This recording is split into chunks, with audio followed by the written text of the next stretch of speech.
Donc le sourire, là voilà, je vous ai trouvé un exemple d'un beau sourire. Les dents, c'est l'élément central du sourire, entouré par ce beau cadre labial que Christine nous a si bien décrit ce matin. Et alors pour analyser pourquoi ce sourire est beau, il y a tout un tas de critères. On va parler tout à l'heure d'analyse esthétique. Et il y en a un qui est un petit peu étonnant. Donc voilà, comme une anecdote, je voulais vous le présenter. C'est la règle du nombre d'or. Je ne sais pas si vous en avez déjà entendu parler. Le nombre d'or, il est de 1,618. Il est issu de la suite de Fibonacci. Et il est retrouvé un petit peu partout dans la nature pour des proportions toujours très harmonieuses. Il est retrouvé jusque dans notre ADN. Et on le voit donc au niveau dentaire, l'incisive centrale par rapport à latéral, par rapport à la canine, répond à cette règle du nombre d'or.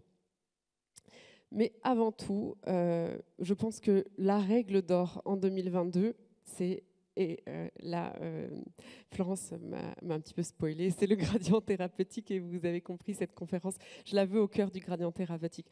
Pourquoi ? Parce qu'aujourd'hui, on doit travailler déjà, d'une part, pour une raison médico-légale, le plus à gauche possible du gradient.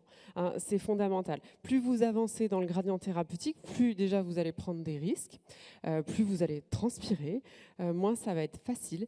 Et finalement, quand on travaille très à gauche, alors l'orthodontie, je le disais encore à Christine hier soir, moi j'ai raté ma carrière, j'aurais dû faire orthodontiste, finalement on fait tellement de choses avec l'ortho, mais bon, vous allez voir après qu'en dentisterie on peut se rattraper quand même, et on peut faire beaucoup, et c'est pas la peine d'aller se compliquer la vie en allant vers des thérapeutiques plus complexes. C'est aussi une ligne de conduite pour être en accord avec soi-même, parce qu'en 2022, on ne doit plus tailler des dents à l'heure du RAC 0, on doit rester sur une dentisterie très préservatrice.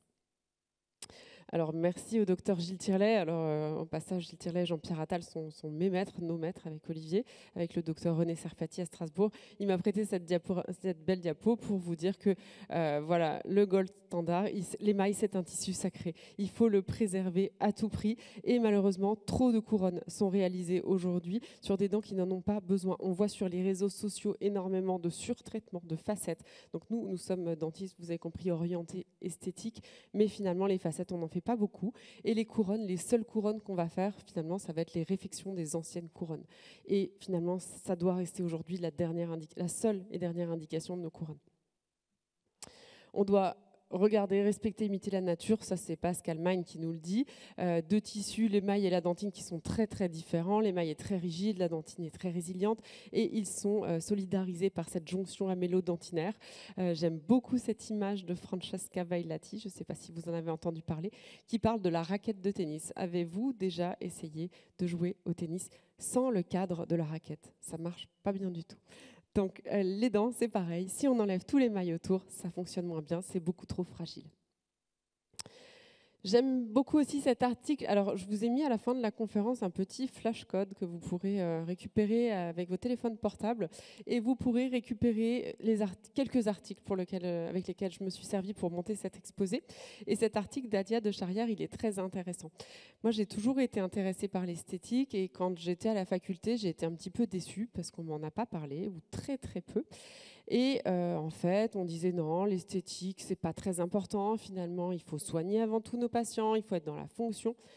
Ben oui, mais elle prouve dans son article que nos restaurations esthétiques, ils ont un impact capital au niveau de l'équilibre psychologique de nos patients et sur leur estime de soi. Et finalement, on leur fait du bien. Donc, on est dans le soin tout de même, même si on est dans l'esthétique.